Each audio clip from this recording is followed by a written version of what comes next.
अस्सलाम वालेकुम वरहमतुल्लाहि वबरकातुह। जी बेटा, अभी हम जो क्वेश्चन स्टार्ट करने जा रहे हैं, आई के आपका एक पास पेपर का सेल्स टैक्स का क्वेश्चन बड़ा अच्छा क्वेश्चन है। इसके अंदर हमारी डाइवर्सिफाइड सेल्स मौजूद हैं, एक से ज़्यादा सेल्स हैं। लोकल सेल भी हैं, रजिस्टर्ड को भी हैं, अनरजिस्टर्ड को भी हैं, एक्सपोर्ट भी है और एग्जाम्प्ट गुड्स भी हैं। यानी इसमें तीन तरह की सेल्स हमारे पास मौजूद है। इसमें ड्राइंग्स मौजूद हैं, बिजली का बिल इसमें शामिल है। इसमें पिछले साल की कुछ हमारी इनवाइसेज ऐसी थी जिसका हम इनपुट क्लेम नहीं कर सके, वो भी इसमें शामिल है। कुछ पार्ट्स हैं इसके अंदर, वो भी हैं। बेटा, जीरो रेटेड सप्लाईज अनरजिस्टर्ड को हो या रजिस्टर्ड को हो, उसका रिफंड मिल जाएगा। इनका सवाल ये है, मैं आपको साथ बता देता हूँ। तो बहरहाल हम उसमें वो भी चीज़ें मौजूद हैं। तो इसमें थोड़ी सी डेवलपमेंट मौजूद है। इसमें एग्जामिनर ने हमें नोट साथ दिए हुए हैं। उसने हमें इसके नोट्स साथ ऐड किए हैं। उन नोट्स को देखेंगे कि उस किस नोट का हमारे सवाल में मौजूद है या नहीं है। इसमें फिक्स एसेट भी मौजूद है और पिछले साल का इसमें ब्रॉड फॉरवर्ड भी मौजूद है। तो तकरीबन इसके अंदर काफ़ी अच्छी वैरायटी मौजूद है क्वेश्चन के अंदर। तो रॉ मटेरियल भी आ गया हमारे पास, मशीनरी भी आ गई, बिजली का बिल भी आ गया, तीन तरह की सेल्स भी आ गई, ब्रॉड फॉरवर्ड भी आ गया। ये देखते हैं कि इस क्वेश्चन को लेके हम कैसे चलेंगे। मैं आपके सामने स्क्रीन शेयर करता हूँ और उसमें वो देखिएगा।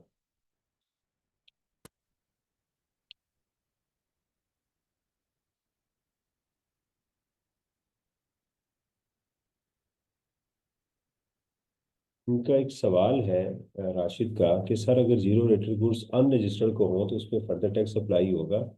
देखिए बेटा, फर्दर टैक्स जो है, जो अनरजिस्टर्ड को सेल की जाती है, वो किन जगहों पर नहीं होता। उसकी एक्सेप्शंस में हम पढ़ चुके हैं कि वो एंड कंज्यूमर पे नहीं होता, रिटेल गुड्स पे नहीं होता, एग्जाम्प्ट गुड्स पे नहीं होता और जीरो रेटेड पे नहीं होता।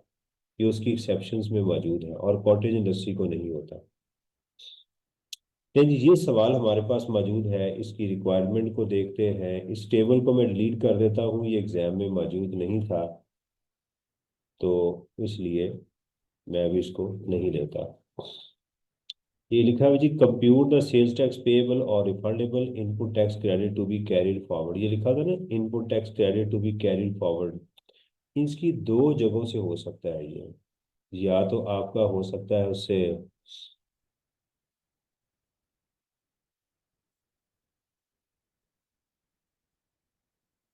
या तो ये आपका 90% के रूल से हो सकता है या फिक्स एसेट की वजह से आ सकता है। ये बात आपने जेहन में रखनी है। कहाँ से आ सकता है? 90% रूल की वजह से और फिक्स एसेट की वजह से। मैं लिख रहा हूँ, यहाँ नहीं आपने लिखना, लेकिन आपको समझाने के लिए। ये जो compute the sales tax payable और रिफंडेबल है, ये कैसे आएगा आपका? Output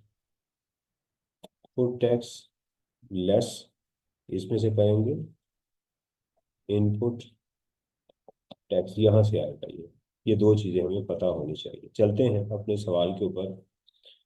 Maroof engineering and AOP is registered.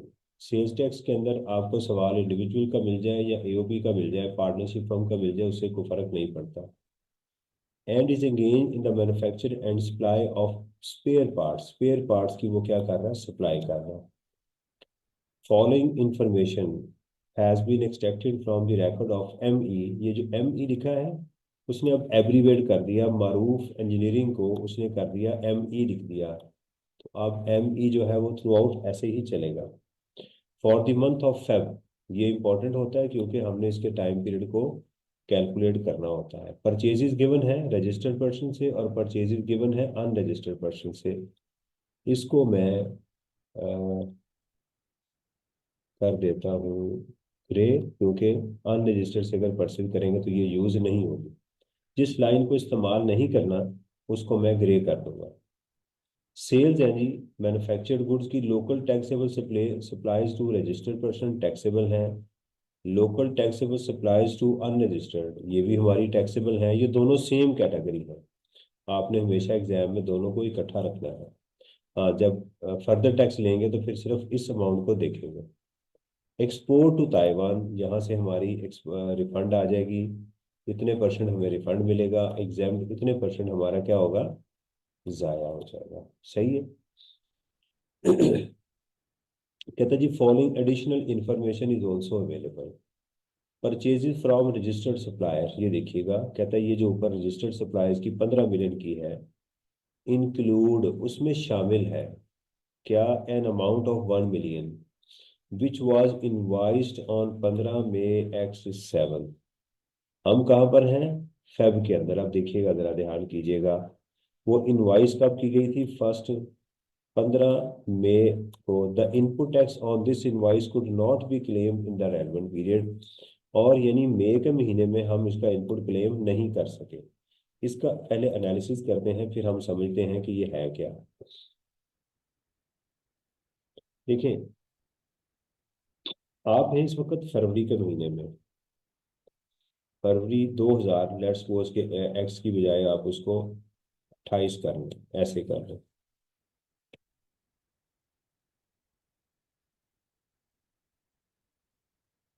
28 या X8 कर लें,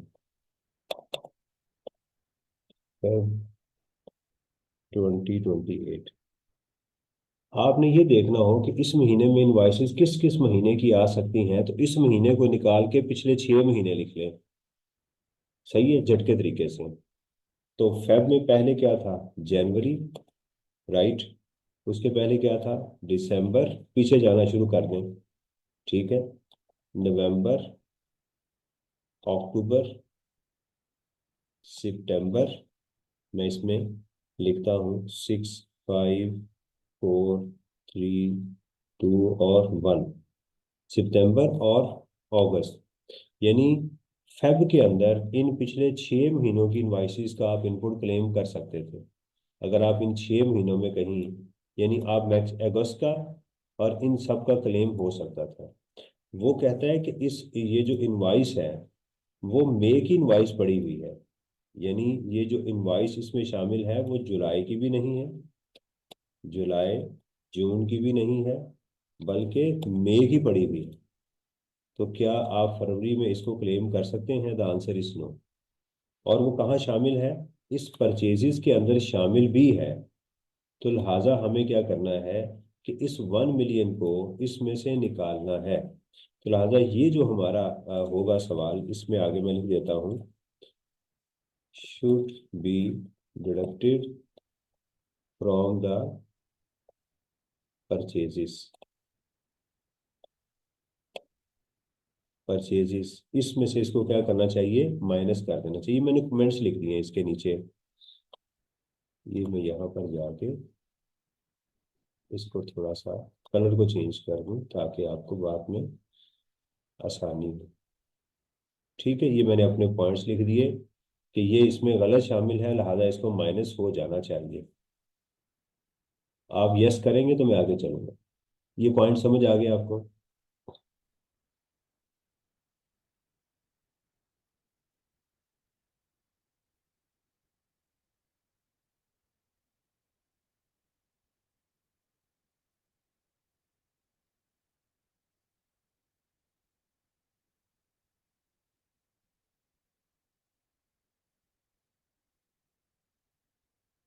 इसका ताल्लुक किसके साथ,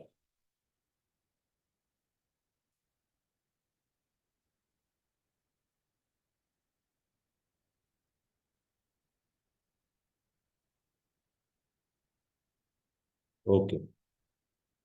कहते जी material purchase from unregistered suppliers was exclusively use for making taxable supplies. ये पहले दौर में ये लाइन यूज होती थी, इसका इस्तेमाल भी होता था। एग्जामिनर इसको इग्नोर करता है, ये क्या है, इसमें उलझने की जरूरत नहीं है। हम भी इसको, कहता है जी अनरजिस्टर्ड से जो सप्लाईज यूज की गई हैं वो ये वाली, ये सारी की सारी टैक्सेबल सप्लाईज में यूज की गई हैं, आप इसको इग्नोर कर दो। जी बिल्कुल, ऐसे ही है। आगे चले, कहते हैं जी goods worth ₹5 lakh were returned by different customers. मुझे कस्टमर से चीजें वापस आ गई। मैं लिख देता हूँ should be collected from the purchases as invoices more then 6 months are not allowed। इसको मैं पॉइंट्स लिख देता हूँ आगे, शुड बी इग्नोर्ड। वजह कोई नहीं है, बस आप इसको कहते जी उसके पास गुड्स मेरी कस्टमर से वापस आई हैं, proper debit clods were raised within the specified period.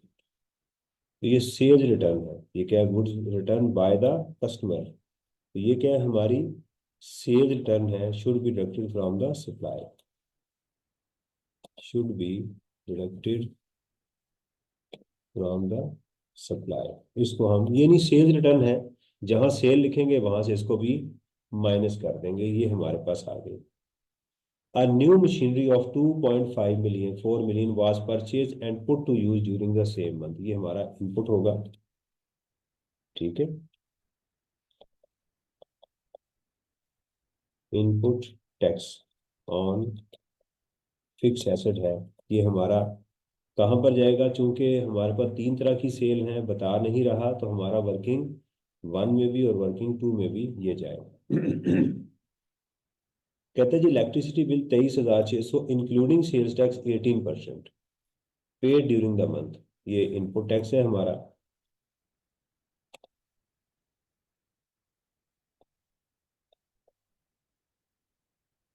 Input tax से बस ये एहतियात करेंगे कि इसके अंदर जो सेल्स टैक्स है इसमें इंक्लूसिव है, तो वो हम उसमें से इंक्लूसिव का फॉर्मूला लगाने के बाद माइनस करेंगे। कहते हैं जी एमईज purchases from registered suppliers include, उसमें शामिल है मटेरियल वर्थ ₹2 million का, against which an advance was paid in the month of जनवरी।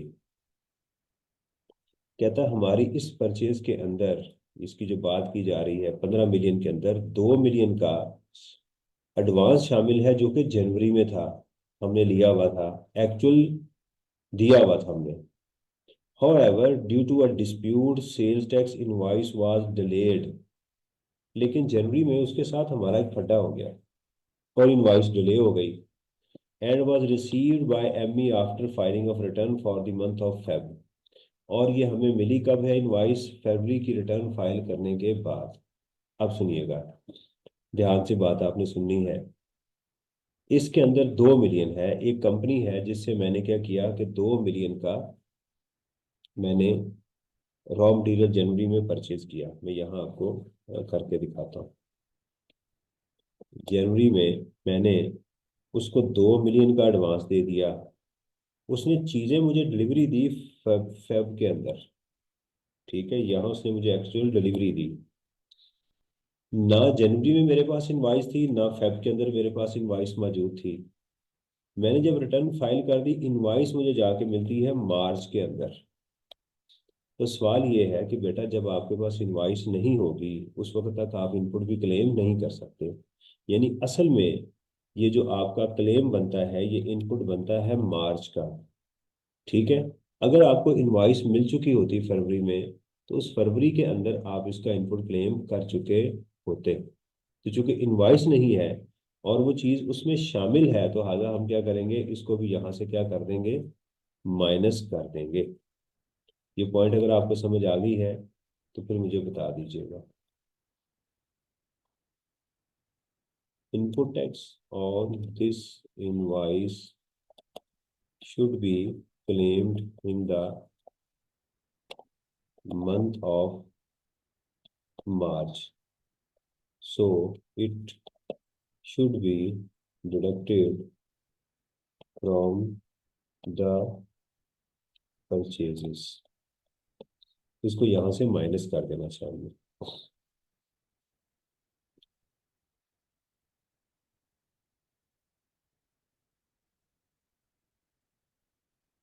वो कहता है, दोबारा सुनिएगा, वो कहता है कि जनवरी में, हम इस वक्त इस महीने में है फेब के अंदर, जनवरी में वो कहता है जी 2 मिलियन की मैंने एडवांस दिया किसी पार्टी को कि साहब आप ये जो है हमसे ले लें। उसने एक्चुअल डिलीवरी दी मुझे फरवरी में, लेकिन मुझे इनवॉइस नहीं दी। इनवॉइस मिलती है जाके मार्च में, ठीक है। तो जिस महीने में अगर किसी चीज़ की आपके पास इनवॉइस मौजूद नहीं है, वो इनपुट भी आप क्लेम नहीं करेंगे। आपके पास 6 महीने हैं, उसको आगे जाके क्लेम कर लें। राइट, तो लिहाजा फरवरी में इसका 2 मिलियन हमारे टोटल 15 मिलियन में शामिल था। तो हमारा ये असल में मार्च का इनपुट बनता है, तो गलत पड़ा हुआ है ना फरवरी के अंदर, तो लिहाजा हम इसको कहाँ ले जाएंगे, मार्च के महीने में ले जाएंगे। जी बताइएगा, अब समझ आइए आपको। यानी ये इस पूरी लाइन को पढ़ने से जो समझ आ रही है कि इस 15 मिलियन के अंदर जो 2 मिलियन है वो मार्च का है, पड़ा कहाँ हुआ है, फरवरी में। तो आप उसको उठा के यहाँ से निकालें, अगले महीने में जाके हम क्लेम करेंगे, लिहाजा इस महीने की परचेज में से इसको माइनस कर देंगे। जी, इस ओके।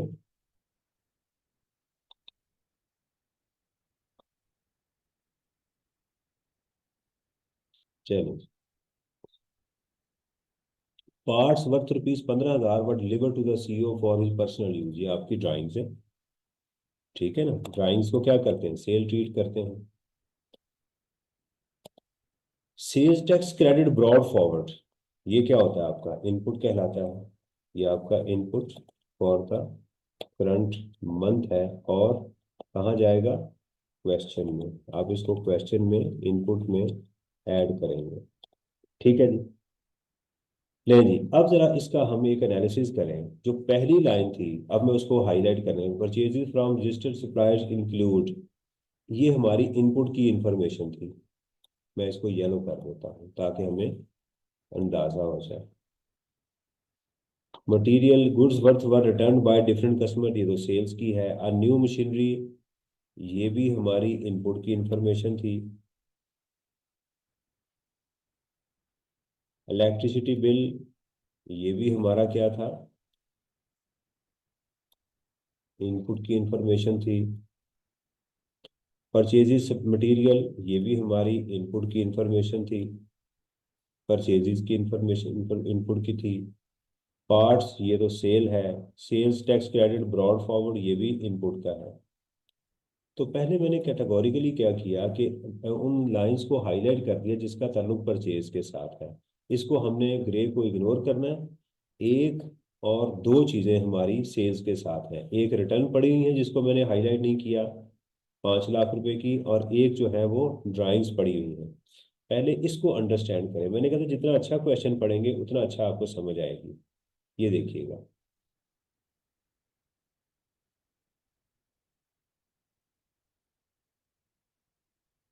जी, अगर साइलेंट होगा तो समझेंगे हमारे पास इनवाइस आ गई है।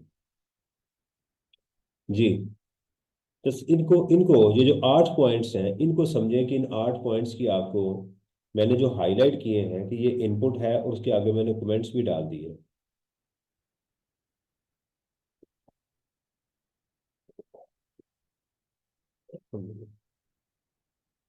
जी, चलें जी, अब क्वेश्चन के ऊपर चलते हैं। उसी गर्मी होगी, टोपी में रहता है।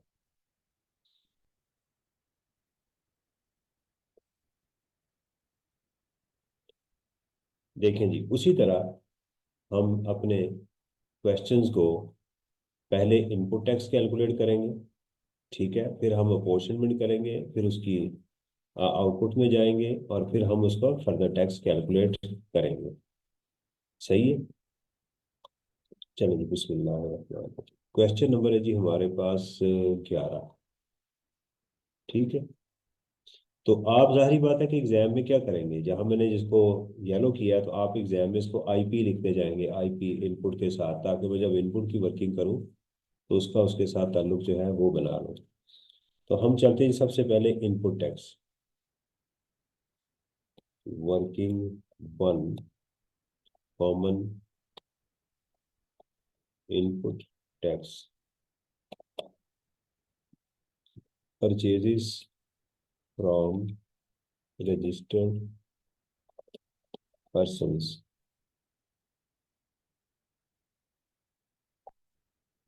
वो है जी 15 मिलियन की।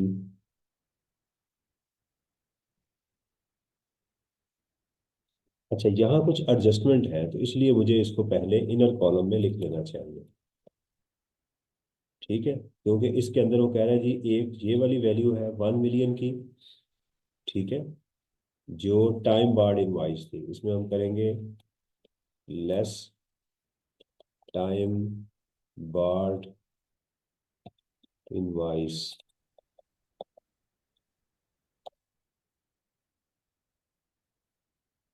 ठीक है, वो आ गई -1 मिलियन। सही है। दूसरा इसमें ये वाली लाइन हो गई, उसके बाद आ गया जी हमारे पास 2 मिलियन की ये इनवाइस थी। ठीक है, हम इसमें कर देंगे less supply for the month of March. March की सप्लाई भी इसमें पड़ी हुई है, ये भी हमने माइनस कर दी। तो हमारे पास एक एडजस्टमेंट हो गई 1 की।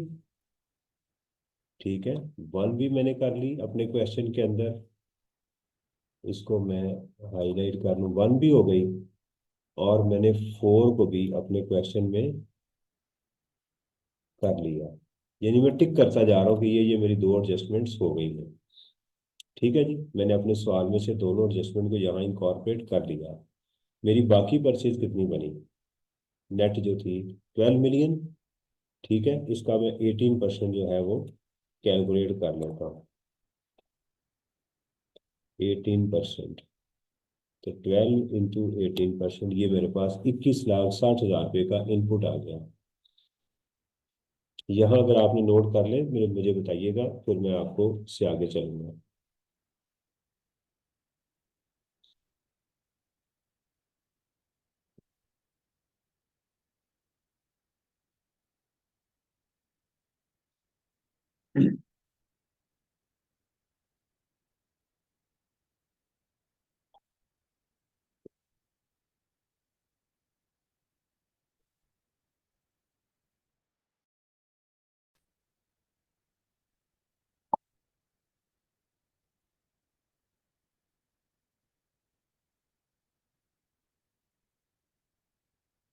साथ साथ आपने करना है इसको।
ओके जी, थैंक यू। चले जी आगे चलते हैं। अब इसकी अपॉर्चुनमेंट, अच्छा इसमें कुछ और चीज़ें भी पड़ी हुई हैं हमारी, हमारा अभी सारे येलो पॉइंट कंप्लीट नहीं हुए। दूसरा पॉइंट आता है जी मशीनरी का।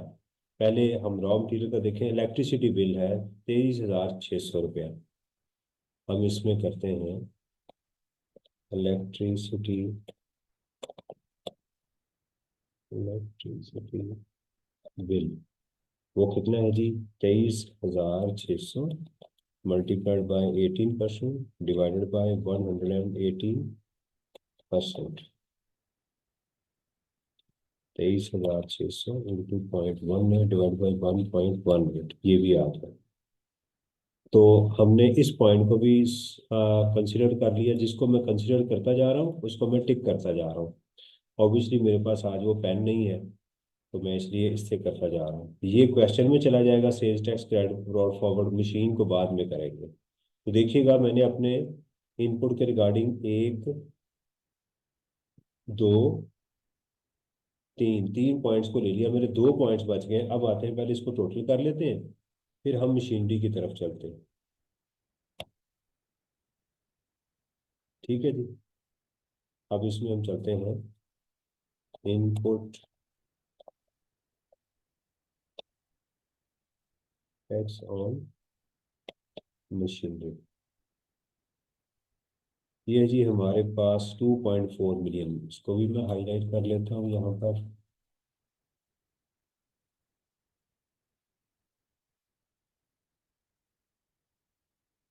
2.4 मिलियन इंटू 18%।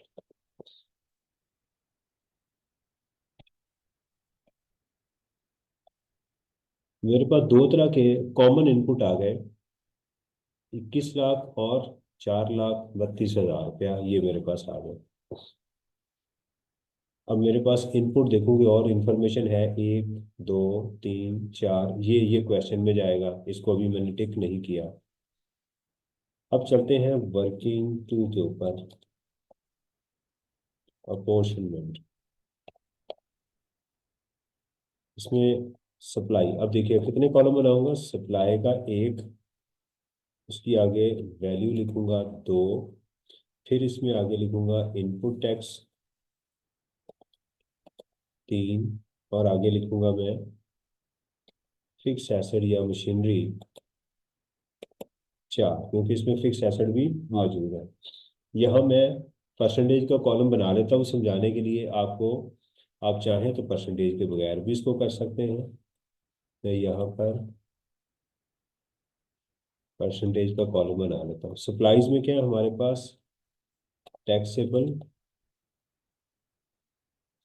ठीक है जी, एक हमारे पास ये सप्लाई है, दूसरा हमारे पास है जी इसमें जीरो रेटेड, और तीसरा हमारे पास एग्जाम सप्लाईज। ठीक है जी, तो पहले टैक्सेबल को देखते हैं अपने सवाल में से, फिर उसकी एडजस्टमेंट भी यहाँ देखेंगे। टैक्सेबल सप्लाईज टू रजिस्टर्ड और unregistered, taxable supplies to, taxable लिख दिया, सप्लाईज टू रजिस्टर्ड पर्सन्स 10,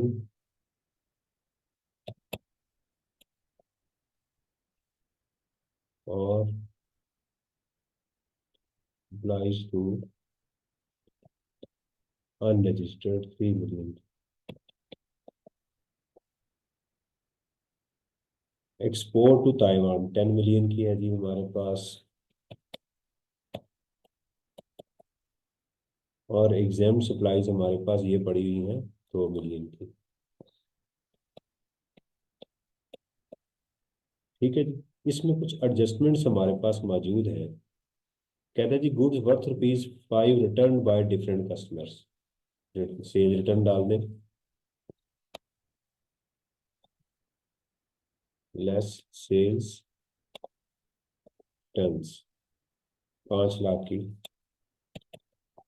ठीक है जी, तो इसको भी मैं कंसिडर कर लिया, मैं इसको भी टिक कर देता हूँ, ताकि parts this were deliver to CEO 15,000 रुपये की ड्राइंग्स हुई हैं, ये मैंने उसको भी हाईलाइट कर लिया, इसको मैं लिखता हूँ।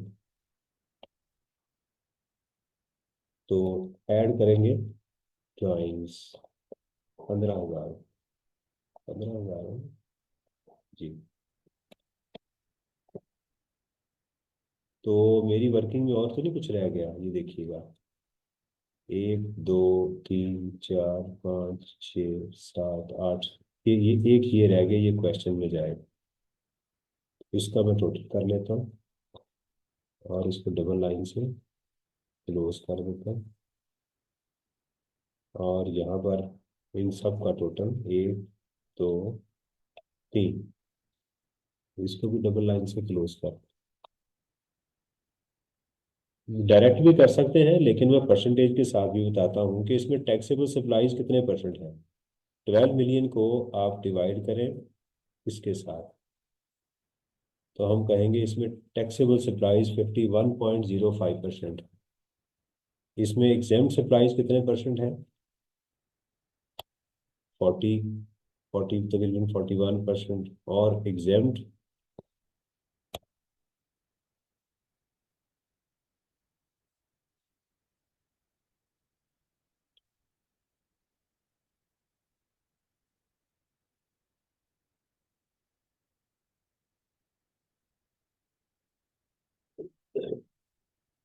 अब पहले यहाँ तक नोट, मैं इसको कलर कर देता हूँ दोनों को, ताकि आपको समझने में आसानी हो।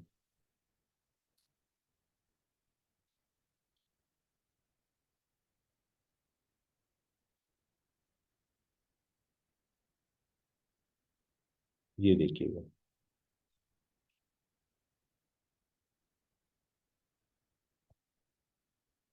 ये देखिए, हमारे पास जो इनपुट टैक्स था वो परचेजेस के ऊपर था, रॉ मटेरियल वगैरह एक्सपेंसेस का 21,63,000, वो मैंने ये लिख दिया।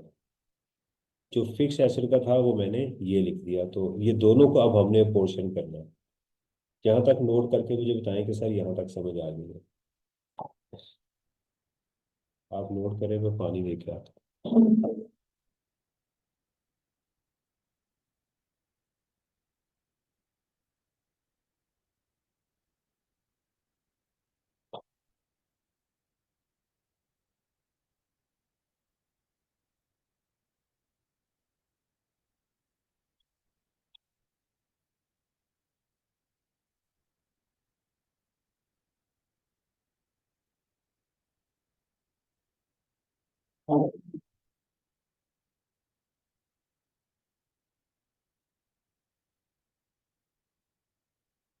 देखिए, यही वो टाइम है जो मैं और आप इसको फ्रूटफुल कर रहे हैं। ये सही टाइम का सही इस्तेमाल है। अगर कोई बच्चा सोचता है कि यार मैं बाद में कर लूंगा, सोया पड़ा है, तो वो उसकी मर्जी है।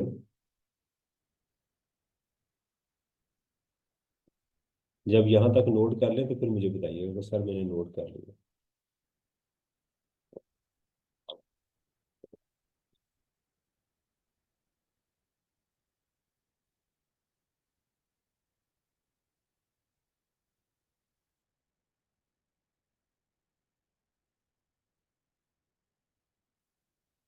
अच्छा जी, अब हम क्या करेंगे?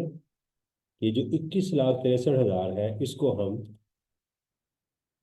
आगे लेकर चलेंगे। 21,63,000 को हम डिवाइड करेंगे। ठीक है, तरीकेकार मैं आपको बता देता हूँ। इसको आप डिवाइड करें टोटल पे और मल्टीप्लाई कर दें इसके साथ। ठीक है, आसान तरीका ये है। वरना परसेंटेज भी ले सकते हैं कि आप क्या करें कि 21,63,000 का 51% इनपुट बन जाएगा और इसका 40.79% रिफंड में चला जाएगा।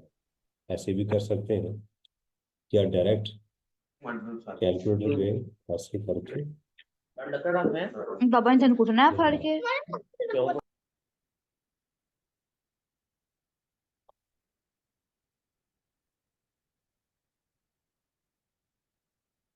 ठीक है जी।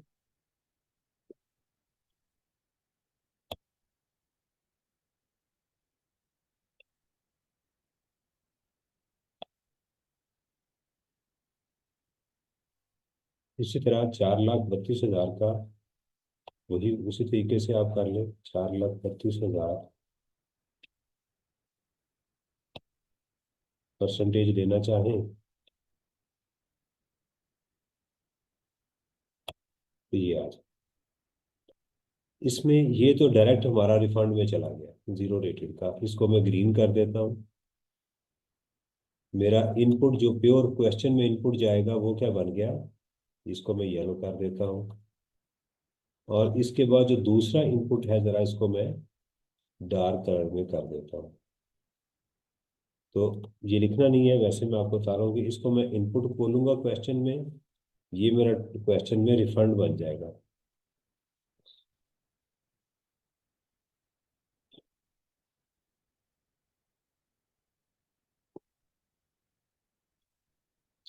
टेक्नोलॉजी ने देखें कितनी चीज़ें आसान कर दी हैं। हम सब लोग घर में बैठे हुए हैं और एंजॉय भी कर रहे हैं।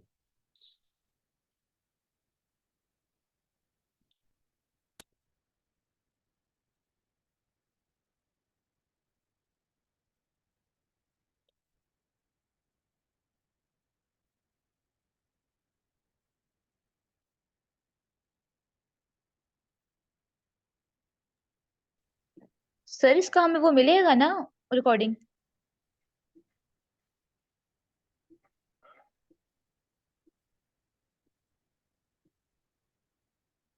छोटे, ये समझ नहीं आ रहा मैंने। बड़ा भरा मर्डर किथे गया तू तो है ही मेरे मुंह को सुनने लगा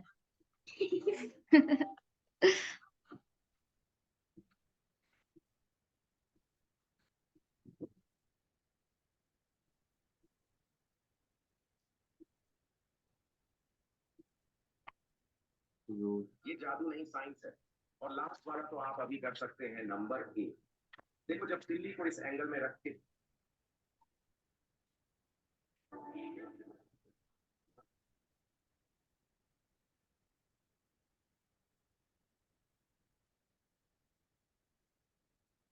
मुझे अनम्यूट किया हुआ है।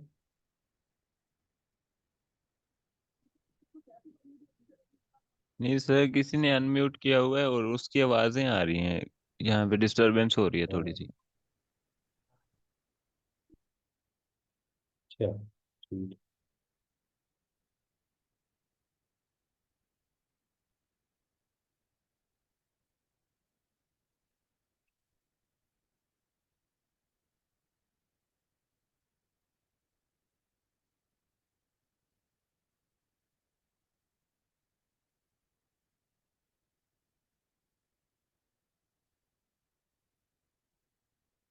जी जी, रिकॉर्डिंग भी आपको इंशाल्लाह मिल जाएंगी इसकी,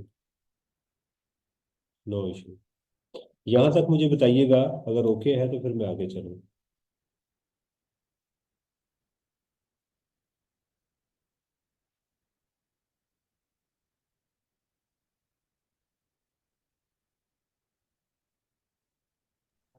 जी सर ठीक है। ओके चलिए जी। अब आते हैं जी अपने क्वेश्चन के अंदर। चीज़ें हमें मिल गई, हमें डेटा में से ये फिगर चाहिए थी 1 2, और ये दोनों को ऐड करके रिफंड में ले जाएंगे। हमारे पास आ गया जी आउटपुट टैक्स कंट्रोल BU। अब हमने क्या करना है, इसी सारे डेटा को हमने उठा के यहाँ पर ले आना। ठीक है, और यहाँ पर इसमें हम लिखेंगे 10 million into 18% supplies to unregistered, भी हमारे पास 3 million into 18%।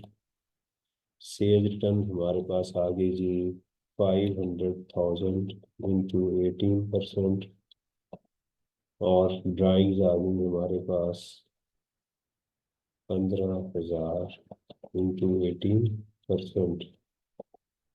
ठीक है जी, ये हमारे पास आ गई 10 million into 0.1।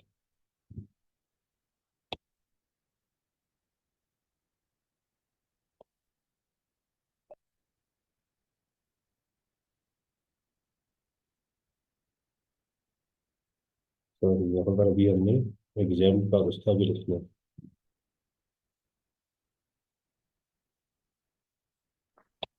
सर ये जो ड्राइंग है इस पे हम टैक्स देंगे? किस पे? ड्राइंग्स पे? जी बिल्कुल देंगे।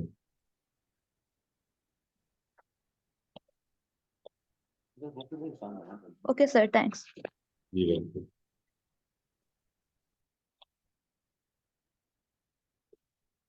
नाइस 10 million to 0% और एग्जाम सप्लाईज, ये दोनों डैश डैश हो जाए।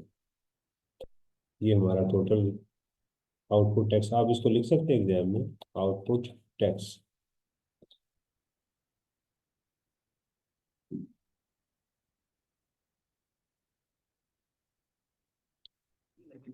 सर ये जो आपने सेल्स रिटर्न को दोबारा लेस किया हुआ है, तो क्या हम एक ही दफा इनको नेट करके इनका टैक्स नहीं कैलकुलेट कर सकते? कर सकते हैं, या आप 12 पॉइंट को यहाँ पे लिख के ना, आप फिर यहाँ एक ही लाइन लिखें, टैक्स एबल सप्लाईज, यहाँ डाल दें वर्किंग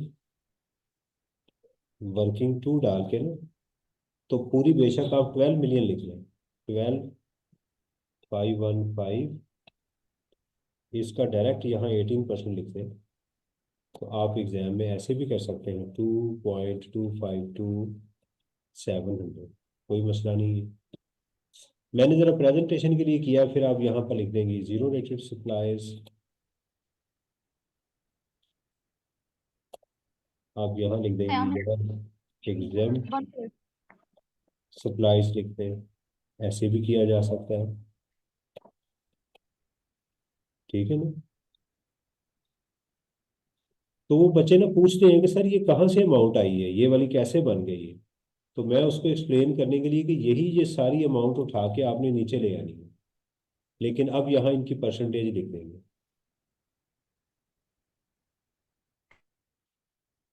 ओके सर, सॉरी, आप गॉट मेरे इट, से थैंक पहले यू। आप लोग सवाल पूछ रहे थे, मेरा माइक जो है ना वो स्पीकर म्यूट हुआ हुआ था। अब चलते हैं जी, हमें चलना है अपने इनपुट के ऊपर। हम लिखेंगे less input tax. Input tax में हमारे पास क्या आएगा बेटा, सबसे पहले तो आप कॉमन को ले लें, कॉमन इनपुट टैक्स। इसका रेफरेंस रूट देना है वर्किंग टू का। ठीक है, ये आ गया, ये वाली, ये 11 वाली अमाउंट आ गई। इसको भी मैं येलो कलर में कर दूं ताकि आपको समझने में आसानी हो। अब देखिए इसमें ब्रॉड फॉरवर्ड मौजूद है, ऐड ब्रॉड फॉरवर्ड। अब सवाल में चलते, एक हमारा रह गया था इनपुट ये वाला, sales tax credit 50,000 was brought forward from the previous month. ये हमारे पास मौजूद था, तो ये एक आइटम थी, उसको भी मैंने टिक कर लिया। तो मैंने 50,000 वो भी लिख लिया। तब आपको समझ आ गई कि ब्रॉड फॉरवर्ड सवाल में यहाँ आएगा। अब यहाँ लिखना है 90%। 90% लिखने से पहले आपने एक चीज़ नोट मैंने कहा था करनी है, कि आपकी टैक्सेबल और एग्जाम्प्ट सप्लाईज में इसको देखना है कि जीरो रेटेड कितने परसेंट है। अगर ये 50% से ज़्यादा है तो फिर आपने यहाँ 90% वाला रूल नहीं लिखना। दोबारा सुनिएगा कि आपके सवाल में अगर जीरो रेटेड गुड्स भी हैं और टैक्सेबल भी हैं, ये जो मैंने ऊपर हाईलाइट किए हैं, इन दोनों को टोटल करके आपने 10 को इस पे डिवाइड करना है, इसकी परसेंटेज चेक करनी है। मैं साइड पे करके आपको दिखाता हूँ। देखिए मेरे पास टैक्सेबल सप्लाईज हैं 12 मिलियन की प्लस 10 मिलियन की। ठीक है, और इसमें जीरो रेटेड कितनी है, 10 मिलियन की। तो अगर मेरे से कोई पूछे कि मेरी zero rated total taxable supplies में कितने परसेंट है, तो मैं क्या करूँगा कि मैं फिर उसके बाद 10 मिलियन को डिवाइड करूंगा टोटल टैक्सेबल सप्लाईज के ऊपर, तो परसेंटेज देखता हूँ ये 50% से कम है। अगर ये 50% से आंसर मेरा ज़्यादा होता तो मैं यहाँ पर जाके 90% का रूल ना लिखता, लेकिन अब मैं लिखूंगा। अब मैं लिखूंगा और 90% ऑफ 225 टू 700। तो इसका 90% मैं लिखूंगा सेक्शन 8B। अब चूंकि मेरा इनपुट जो है वो इससे कम है, तो लिहाजा मैं अपने ही विच एवरेज लोअर, मैं इसको क्लेम कर लूंगा, तो मेरा कैरी फॉरवर्ड नहीं आएगा। यानी मेरा जो इनपुट है वो इसके 50% से ज़्यादा नहीं होना चाहिए, जो कि ये है। क्योंकि वो नहीं है तो लिहाजा ये हम कहेंगे कि मेरे यहाँ पर 90% की रिस्ट्रिक्शन नहीं लगी। तो मेरा सेल्स टैक्स लाइबिलिटी आ गई बिफोर मशीनरी, तो 10,98,000 की आ गई। अब इसमें से आप लेस करेंगे इनपुट टैक्स ऑन मशीनरी,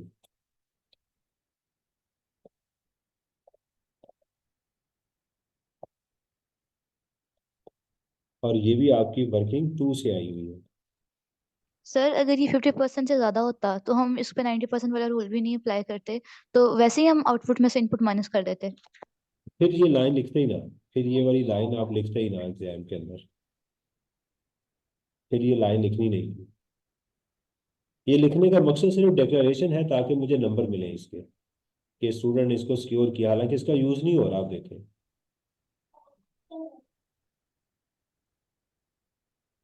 ठीक है, तो ये मेरे अब ये वाली वैल्यू भी आ रही। अब देखिए मैंने ये दोनों वैल्यूज अपने सवाल में इस्तेमाल कर ली, रॉ मटेरियल की भी और फिक्स एसेट की भी। मैं यहाँ लिख देता हूँ, आप मेरे साथ कर रहे होंगे फिर आपको ज़्यादा अच्छी समझ आएगी। ये माइनस हो रही है।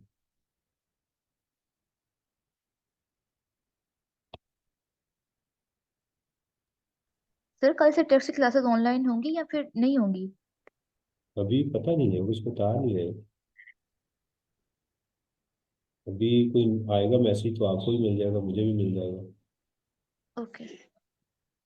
लास्ट आ गया जिसका add further tax, add further tax at the rate of 4%।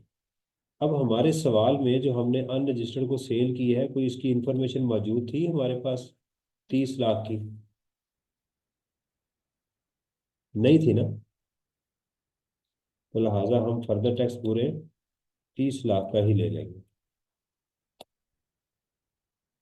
अगर अनरजिस्टर्ड में कोई स्कूल वगैरह या एंड कंज्यूमर होता तो हम उसको माइनस करते हैं ना? जी बिल्कुल माइनस करेंगे इसको। ये इसमें ऐड करना, बस ये एहतियात करनी है कि फर्दर टैक्स को भी लेस नहीं कर देना एग्जाम में। आउटपुट में से आपका इनपुट रॉ मटेरियल का, मशीनरी का, ये माइनस होना है और फर्दर टैक्स का ऐड होना है, तो इसको हम बोलेंगे सेल्स टैक्स पेएबल।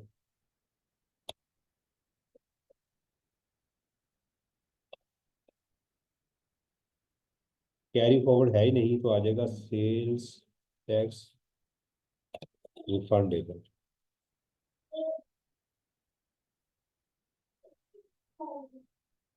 ये अब ये जो रिफंड में क्या करना है आपने, इसमें भी वही रेफरेंस आपने यहाँ पर देना है W2 का, और वो दोनों अमाउंट है आपने यहाँ पर ऐड करके लिखनी है, ये वाली प्लस ये वाली,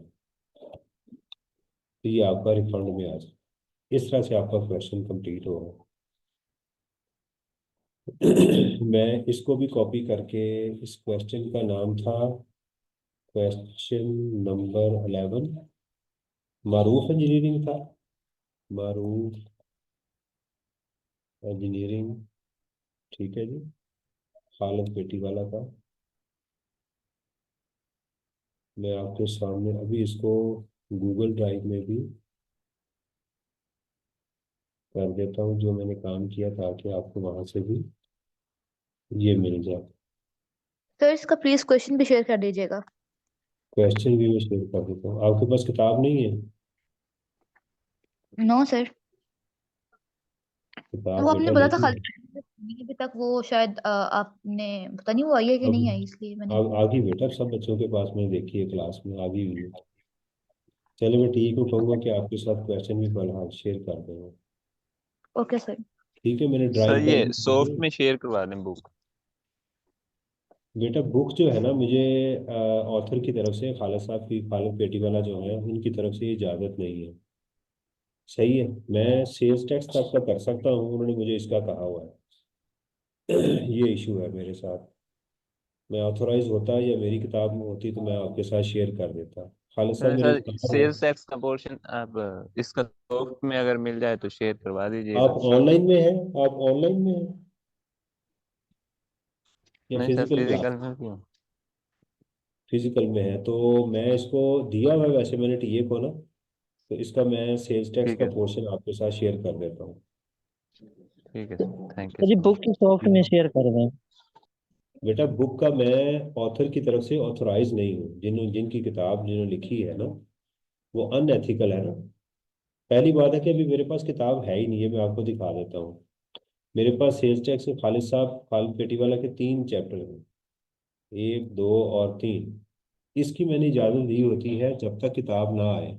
जब किताब मार्केट में आ जाती है तो फिर उनका हक होता है कि उनकी किताब बिके, उनको उसकी रॉयल्टी मिले। मेरा इसमें कोई शेयर नहीं है, लेकिन ये है कि मैं उनकी वो चीज़ें शेयर नहीं कर सकता ना।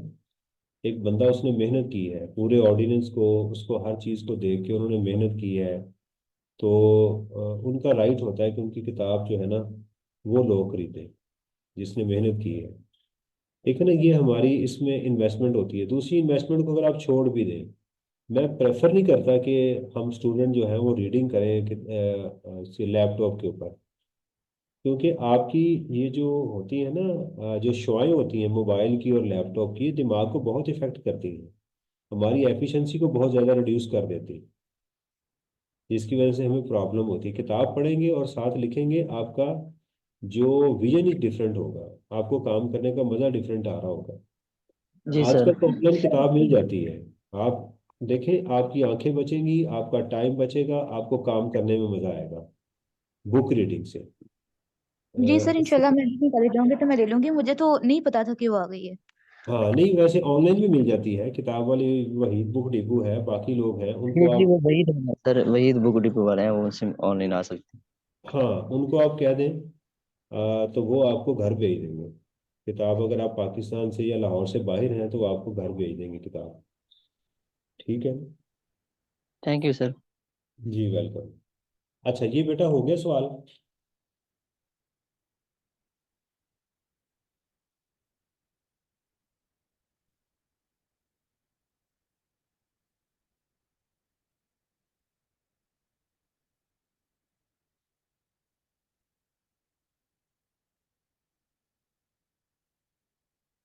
अच्छा अब जो थर्ड करेंगे ना इसके बाद, वो मैं आपसे पूछूंगा। यानी अब दो क्वेश्चन मैंने करवा दिए हैं ना, अब आप मेरे साथ माइक ऑन करके इंटरेक्ट करेंगे जैसे हम फिजिकल क्लास में बैठे हुए। मैं आपसे पूछूंगा इस लाइन का क्या ट्रीटमेंट होना चाहिए, ताकि आपके अंदर कॉन्फिडेंस आए।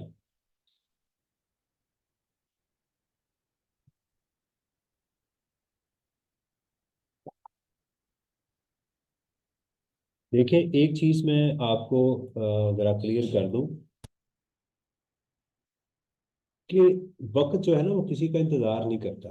आप ये ना सोचें कि अब ये स्मोक आ गई है, अब फॉग आ गई है, अब ये हो गया है, आई क्या आपने अपने टाइम पे एग्जाम लेना है, तो हमें हमारे पास एक्सक्यूज कोई नहीं है। मिसाल के तौर के ऊपर मैं रात को लेट सोया हूँ, एक मिसाल दे रहा हूँ, मेरा सुबह नहीं दिल कर रहा था उठने को कि यार मैं क्या उठूँ और जाके फिर जो है ना मैं छुट्टी करूँ, मैं अपनी रेस्ट करूँ, किसी रिश्तेदार से मिला हूँ जाके, ये सारी मेरे जेहन में चीज़ें थी ना। लेकिन मुझे पता है कि मैंने कमिटमेंट की है, मैंने उस काम को करना है।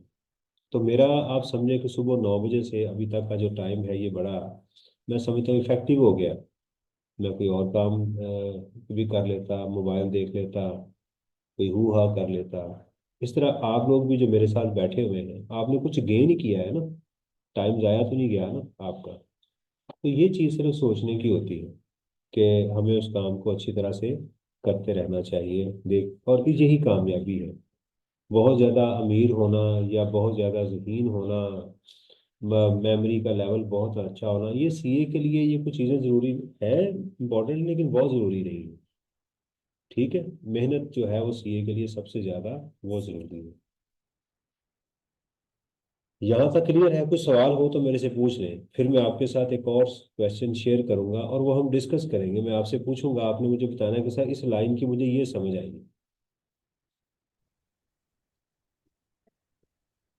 ठीक है सर, क्लियर है। जी।